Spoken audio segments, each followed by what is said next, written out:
Good morning, I'm Paolo del Rosario and welcome to Weather HQ. Today's headlines. Tragic news on Chinese New Year. 2 women are confirmed dead in a fire this morning in Binondo, Manila. PAGASA records some of the coldest temperatures in the country. Know where these locations are on our local weather. The Intellectual Property Office of the Philippines continues to accept applications for its Green Technology Incentive Program.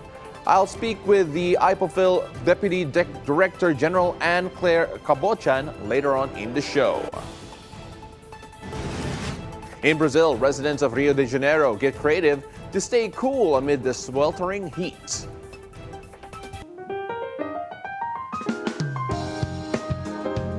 Let's take a look at the local weather, where today the country will experience rainfall due to 3 distinct weather systems. The northeast monsoon affects Luzon, leading to cloudy skies and rainfall in the Cagayan Valley, Cordillera Administrative Region, and Aurora. The rest of Luzon, including Metro Manila, can expect to experience partly cloudy skies with isolated light rains. Now, the shear line in the Visayas region is bringing cloudy conditions and isolated rains and thunderstorms to the Bicol region, as well as the eastern and central Visayas and the Dinagat Islands. In Mindanao, cloudy skies with scattered rains and thunderstorms are expected and attributed to the easterlies. Now, wherever you are, always stay informed and be prepared for the changing weather conditions throughout the day. Now, speaking of conditions, let's take a look at our sea conditions, where a gale warning has been issued for the western, northern, and eastern coasts of southern Luzon, especially in Batanes and the Babuyan Islands, Ilocos Norte, Ilocos Sur, Cagayan, and Isabela. A gale warning is also in effect for the eastern coast and as well as the eastern coast of central and southern Luzon, particularly in Aurora and northern Quezon, including the Polillo Islands. Mariners in these areas are strongly advised to refrain from venturing out to sea due to the expected rough to very rough conditions. At the same time, light to moderate seas are predicted for the rest of the country. Mariners are encouraged to make use of the favorable weather conditions, but should also stay vigilant and be prepared to take safety measures just in case the weather changes. Now, PAGASA has recorded the locations in the country that saw the coldest temperature drops yesterday. Notably, Baguio City stands out as the coldest location, recording a chilly 11.8 degrees Celsius. Following closely is Itbayat in Batanes with 15.6 degrees. Calayan in Cagayan and Tanay in Rizal both register a temperature of 18.4 degrees Celsius, while Sinait in Ilocos Sur is slightly warmer at 18.7 degrees Celsius. These temperatures reflect the diverse climate variations across these beautiful regions. Speaking of temperatures, let's take a closer look at the forecasted temperatures and weather conditions for key cities and provinces across Luzon, Visayas, and Mindanao, as provided by the Metro Weather System. We go first to the most northern part of the country, where Basco, Lawag, and Tuguegarao will all have cloudy skies with expected occasional sunshine. In Basco, high temperatures could reach up to 18 degrees Celsius, while Tuguegarao will see slightly warmer conditions here, 20 to 24 degrees Celsius. Lawag, on the other hand, will see highs of around 28 degrees Celsius. Over in Apari, expect rainy weather that will persist throughout the day, with showers that will bring cooler temperatures ranging from 21 to 22 degrees Celsius for a more refreshing atmosphere. Vigan, Baguio, and Dagupan will all have partly cloudy skies, with a high temperature in Baguio being at 22 degrees Celsius. Now, as we mentioned a while ago, Lawag and Dagupan will continue to experience around 28 degrees Celsius. Rather, Vigan and Dagupan will experience around 31 to 28 degrees Celsius being the high on those areas. Now, let's go on to Central Luzon, where Casiguran, Gapan, Angeles, Subic Bay, Mariveles, and Metro Manila will experience cloudy weather with some sunshine at times. Subic Bay is expected to reach a high of around 31 degrees Celsius, while Gapan will reach a high of around 30 degrees Celsius. Metro Manila and Angeles will see temperatures of around 29 degrees Celsius, while Casiguran will be the coolest with a maximum of around 25 degrees Celsius over here. Taking a look at Tarlac and at Iba, partly cloudy conditions are anticipated throughout the day, with the warmest temperatures likely occurring in the afternoon, possibly rising to around 31 degrees Celsius both in Tarlac and in Iba. Tagaytay is expected to have pleasant weather conditions as we go further down south of Luzon, with no rain and comfortable temperatures ranging from around 19 to 23 degrees Celsius. Now moving on to Calamba, you will experience the occasional sunshine with the cloudy skies with temperatures rising to around 27 degrees Celsius over there.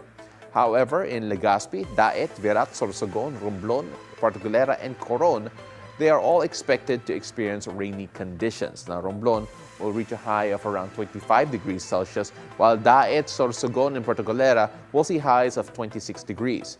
Legazpi is expected to hit 27 degrees, while Virac will have around 29 degrees Celsius over here. Actually, 28 degrees Celsius. While despite the rain, Coron will be the warmest in the region, with 31 degrees Celsius being the high over here. Now, as we go on to the Visayas region, check out the weather here. You can expect cloudy skies with a strong possibility of rain in Iloilo, Boracay, Metro Cebu, Dumaguete, Tagbilaran, Tacloban, and Cataraman all throughout the day. Now, temperatures in these locations will range from around 27 to 31 degrees Celsius. Over in Bacolod, the weather will be a bit cloudy though, and although there will be the occasional sunshine, the highs here will be around 30 degrees Celsius. Let's go on south to Mindanao, where the cities of Zamboanga, Dipolog, and Cagayan de Oro are expected to have mostly cloudy skies with minimal chances of heavy rainfall. The temperature is forecasted to reach a high of 34 degrees Celsius in both Zamboanga and Dipolog, typically the hottest areas in the region, while Cagayan de Oro will peak at around 29 degrees Celsius. Meanwhile, in Marawi, in General Santos, in Butuan, and in Davao, they will all experience cloudy weather conditions attributed to the easterlies. Metro Davao will continue to experience maximum temperatures of around 32 degrees Celsius, while General Santos is expected to hit 31 degrees Celsius. Butuan will experience a maximum of 30 degrees, while Marawi is forecast to be the coolest in the region once again, with temperatures there ranging from 20 to 25 degrees Celsius. Now let's take a detailed look at the upcoming weather conditions based on Metro Weather with our 3-day weather forecast, starting off with Metro Manila. Tomorrow and Friday, you can expect cloudy conditions that will prevail with rain showers and thunderstorms expected throughout. The temperature is set to drop slightly between the two, ranging from 23 to 28 degrees Celsius initially, and a slight increase to 29 degrees happening on Friday. On Saturday, you can anticipate partly cloudy skies with temperatures rising to around 24 to 32 degrees Celsius, 32 degrees being the high over here. Now let's go on to the Queen City of the South, Metro Cebu, where residents should prepare for continued rainfall through the next 2 days. Expect a series of intermittent showers that will bring temperatures with highs ranging from 29 to 31 degrees Celsius. However, on Saturday, weather forecast indicates cloudy skies prevailing throughout the day, but there may be the occasional breaks of sunlight that can provide brief moments of brightness amidst the overcast conditions. So, if you are in Cebu during this time, remember, stay vigilant and be ready for rainy weather, especially on Thursday and Friday. Carrying an umbrella is advised, as the likelihood of showers will persist throughout the week with a bit of a break on Saturday. Be sure to dress accordingly and stay comfortable in the changing weather conditions. Moving on to Metro Davao, weather for the next 3 days will be dominated by cloudy skies with frequent rain showers expected all throughout from Thursday to Saturday. Now, even with the rain showers and overcast, the temperature in Davao will be fairly warm with highs ranging between 32 degrees on Thursday to highs of 33 on Friday and on Saturday. So really not much respite over there. When we return, we'll talk about the Green Technology Incentive Program of the Intellectual Property Office of the Philippines. Stay tuned. You're still watching Weather HQ.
first, updated, on top of everything, and focused on the things that matter most. This is who you want to be. So scan your digital boxes now and search for Bilyonaryo News Channel. Always on top. Good morning, I'm Mikey Orata. Ferdy Salvador, Welcome to Industry Beacon, where we shine a light on the trailblazers, the disruptors and the industry leaders shaping our future. and in each episode we explore how they're staying ahead in their fields. One industry at a time. It's a good opportunity to come from Australia here to the Philippines. AC Health has launched groundbreaking initiatives to improve access to care. I'm so thrilled we opened the country's first cancer-only hospital. Industry Beacon on BNC, the Bilyonaryo News Channel.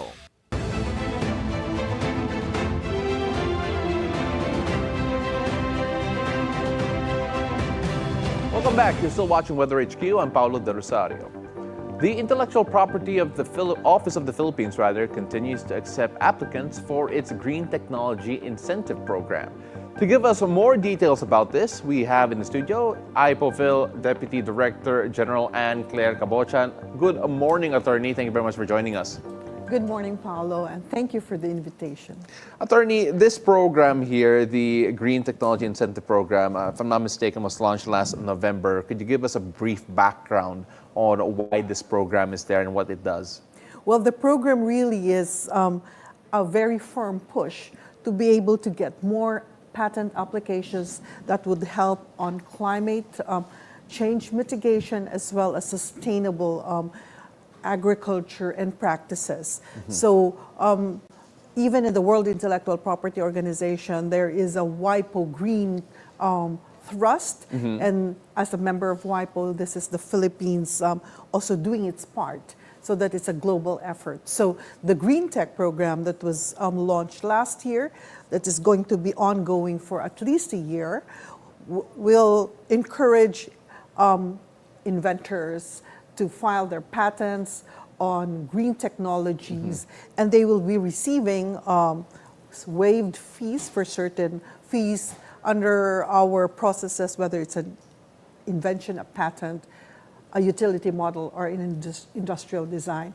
And they will be given hand-holding as to how it is written well and all the patent application, as well as expedited filing. So expedited filing, Process, yes. waive fees, and a bit of hand-holding, Yes. I think is the term you use. And if I'm not mistaken, this is part of a bigger program that IPOPhil actually has with regard to greenovation, green energy, green technology, Yes. if I'm not mistaken. Yes, actually, we have a flagship program called Socially Relevant Technologies. It has been there since 2020, and every year the IPOPhil comes out through the Documentation, Information and Technology Transfer Bureau with themes. Like for 2020, I think it was on water resources. The second year, it was on sustainable packaging. Last year, it was using AI for agricultural processes. Yes. So every single year, we have these theme, and not only the capacity building, but there's also a contest where there are prizes given to the inventors who win. So this is really part of that entire package of programs under the IPOPhil, where we would like to encourage more applications for green tech, green processes, and green products. Could you give us examples of those who have applied and already have been part of this program in particular?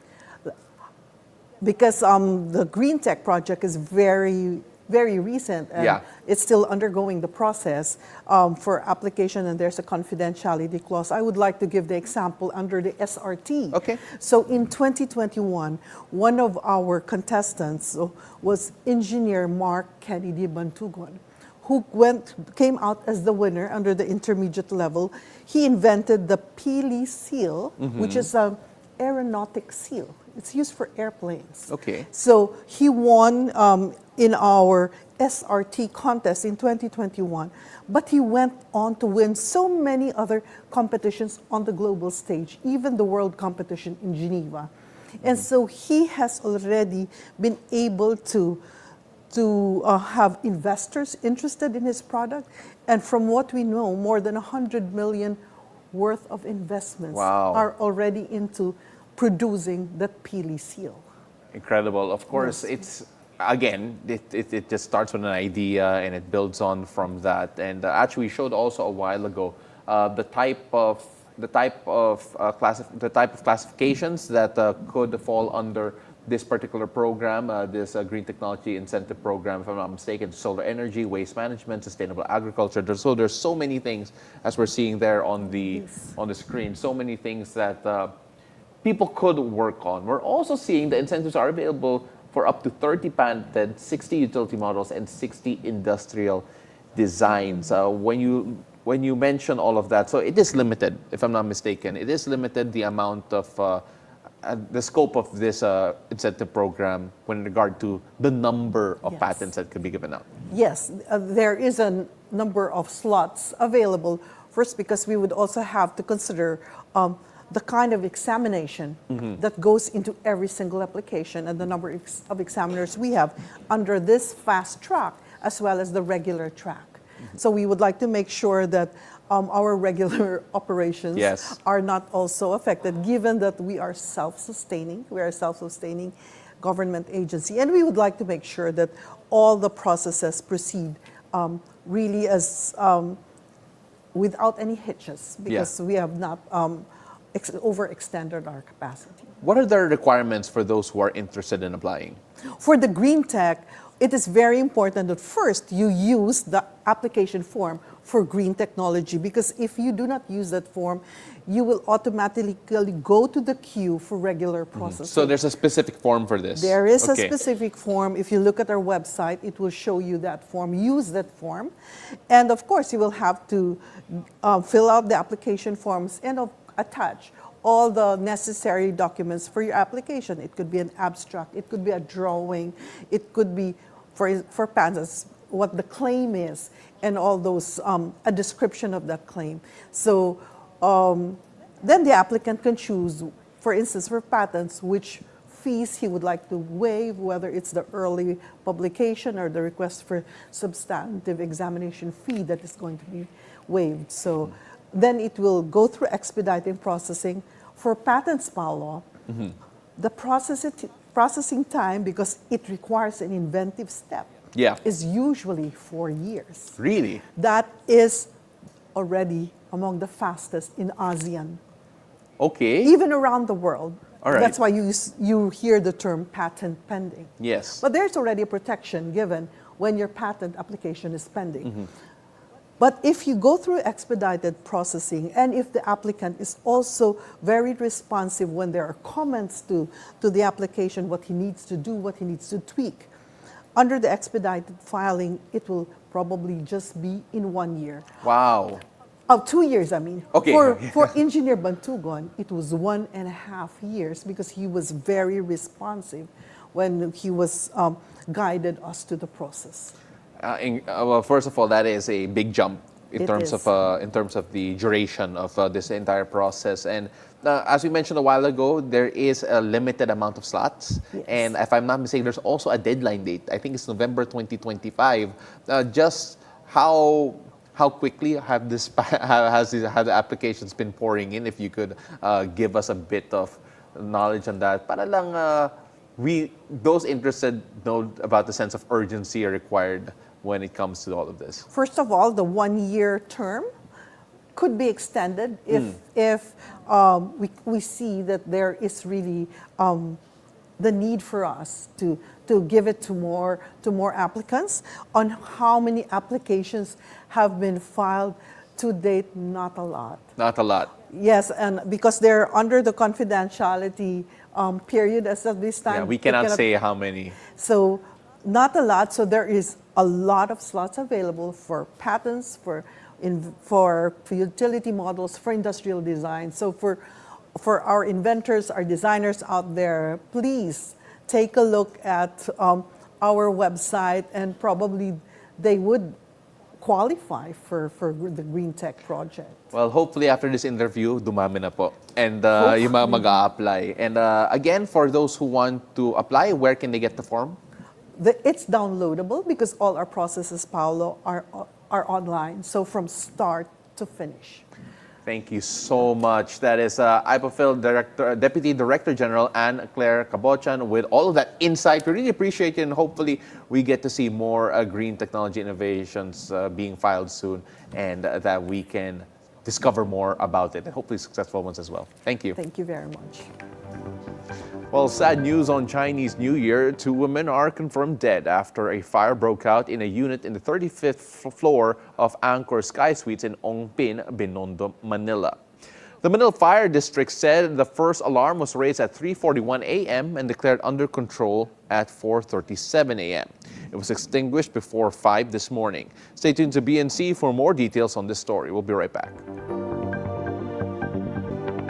We'll stay on the air. Up next, residents of Rio de Janeiro in Brazil get creative to beat the sweltering heat.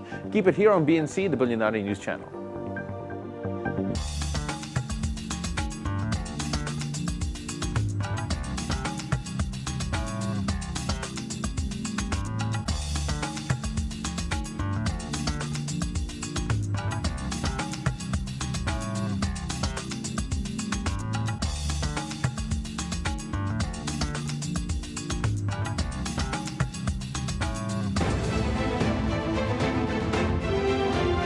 Hello and welcome to Follow the Money. I'm Rain Musni. Join us as we explore the tools and insights you need to jumpstart your financial journey. We empower. Filipino startups can actually compete globally. We motivate. Growing retail interest today from a cryptocurrency perspective. Changes that are vital. We have high data privacy standards for all our clients. Follow the Money with Rain Musni. Keep it here on BNC, the Bilyonaryo News Channel, always on top. This Chinese New Year, may your home be filled with joy, your heart with warmth, and your year with success. Kyonghei Wachai!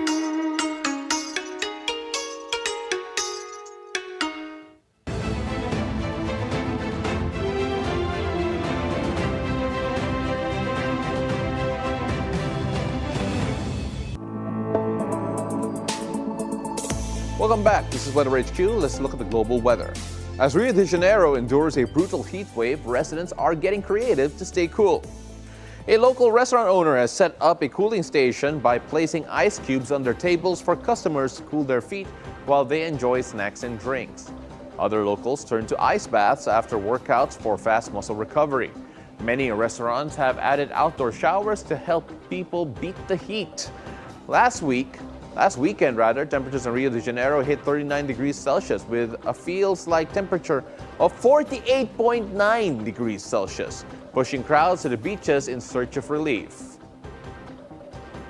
Heavy snowfall has blanketed several regions in North Korea. Footage broadcasted by KRT showed roads and streets covered across the country covered in thick layers of snow, with people walking through the snow in various areas including Pyongyang, South Hamgyong, Jagang, and North Pyongan provinces. According to KRT, the Komdok area of South Hamgyong province, snow accumulation reached approximately 54 centimeters. The harsh cold and snowfall are expected to continue in parts of the country's eastern coastline as a low-pressure system moves east, maintaining its impact on the region's weather. Heavy rainfall caused by Storm Hermine led to severe flooding in Brittany, particularly affecting the commune of Pont-Rion near the Vilaine River. On Tuesday, Ille-et-Vilaine was placed on red alert for flooding as the relentless downpour caused widespread damage across the region.